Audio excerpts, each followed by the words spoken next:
po nasadnutí do EV6 vám chcem ukázať tento úžasný interiér, palubovú dosku, ktorá je dotyková, digitálna, je naklonená na vodiča, všetko máte digitálne, viete si tu dokonca pozrieť najbližšiu nabíjaciu stanicu, že vám ukáže, kde môžete sa nabiť najbližšie. Malý volant, veľmi šikovný, ktorý má tiež samozrejme ovládacie panely, či už sa to týka telefonovania, hlasitosti. Na stredovej konzole nájdete štarter, môžete si dokonca dotykovo, teda na otlačok prsta zamknúť štartovanie, že nikto iný by vám nenaštartoval. Vyhrievanie volantu, chladenie sedadiel, zohrievanie sedadiel. Na ovládanie, prepínanie máme tu joystick, ja ešte mám páku, máme tu auto hold, parkovanie a kameru.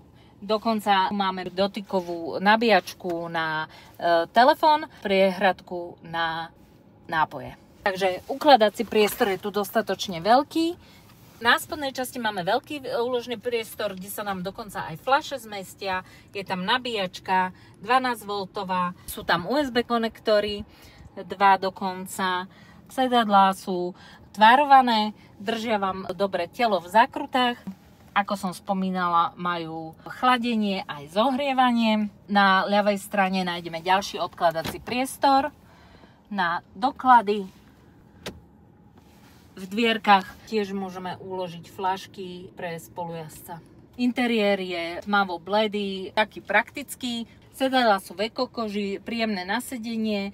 Musím povedať, že úžasná opierka hlavy, nastaviteľná. Sedadlá majú z boku tiež konektory na nabíjanie, takže aj vzadu si vedia ľudia nabiť svoje telefóny. Za mňa úžasné auto, myslím si, že by som si na ňo vedela teda veľmi rýchlo zvyknúť.